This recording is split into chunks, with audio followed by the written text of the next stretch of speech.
79ನೇ ಸ್ವಾತಂತ್ರ್ಯೋತ್ಸವದ ಅಂಗವಾಗಿ Saint Jose school ಮತ್ತು college of nursing ಹಾಗೂ ಜೀವಧಾರೆ ಟ್ರಸ್ಟ್ನ ಸಹಯೋಗದೊಂದಿಗೆ ಬೃಹತ್ ರಕ್ತದಾನ ಶಿಬಿರವನ್ನು ಏರ್ಪಡಿಸಲಾಗಿತ್ತು. ಕಾರ್ಯಕ್ರಮವನ್ನು ಮಂಡ್ಯ ವಿಧಾನಸಭೆ ಕ್ಷೇತ್ರದ ಶಾಸಕರಾದ ಪಿ ರವಿಕುಮಾರ್ ಗೌಡ ಗಣಿಕಾರವರು ದೀಪ ಬೆಳಗಿಸುವ ಮೂಲಕ ಉದ್ಘಾಟಿಸಿದರು.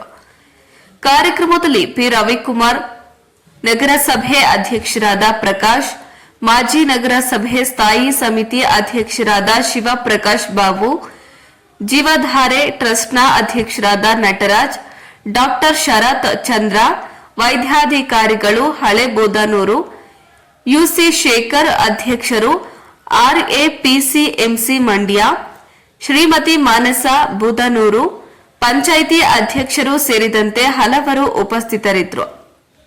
ಗಿರೀಶ್ ಮಂಡ್ಯ. ನರ್ಸಿಂಗ್ ಕಾಲೇಜ್ ವತಿಯಿಂದ 79ನೇ ದೇಶದ ಸ್ವಾತಂತ್ರ್ಯೋತ್ಸವದ ಅಂಗವಾಗಿ ಒಂದು ಬೃಹತ್ ರಕ್ತದಾನ ಶಿಬಿರವನ್ನು ಏರ್ಪಡಿಸಿದ್ದಾರೆ. ಈ ಕಾರ್ಯಕ್ರಮದ ವೇದಿಕೆ ಮೇಲಿರುವಂತಹ ನನ್ನ ಸ್ನೇಹಿತರು, ನಗರಸಭೆಯ ಜನಪ್ರಿಯ ಅಧ್ಯಕ್ಷರಾದಂತಹ ಪ್ರಕಾಶ್ ಅವರೇ, ದೇಶಕ್ಕೆ ಸ್ವಾತಂತ್ರ್ಯ 79 ವರ್ಷಗಳ ಈ ಸವಿನ ನೆನಪಿನಲ್ಲಿ ಸ್ಯಾಂಜೋ ಆಸ್ಪತ್ರೆಯವರು ರಕ್ತದಾನ ಶಿಬಿರ ಅಂತೇಳಿ ಒಂದು ಬಹಳ ಅತ್ಯುತ್ತಮವಾದ ಒಂದು ಅಮೃತ ಕೆಲಸವನ್ನು ಮಾಡ್ತಾರೆ. ಇವತ್ತು ರಕ್ತದ ಕೊರತೆಯಿಂದ ದೇಶದಲ್ಲಿ 20% ಜನ ಪ್ರತಿನಿತ್ಯ ಬಳಲ್ತಾ ಇರೋದು ಮತ್ತು ಸಾವನ್ನಪ್ಪುತ್ತಾ ಇರೋದನ್ನು ಅಂಕಿಅಂಶಗಳಿಂದ ನಾವು ಗಮನಿಸುತ್ತೇವೆ.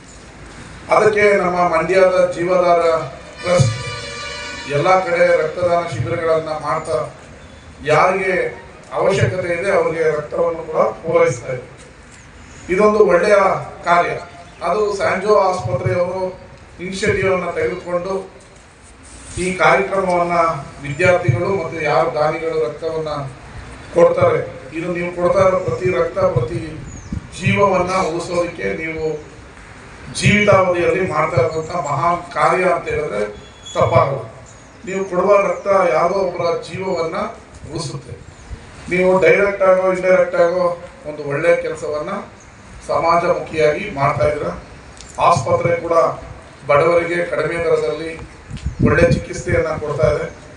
ನಮ್ಮ ಕ್ಷೇತ್ರದಲ್ಲಿ ಇರೋದು ಒಳ್ಳೆ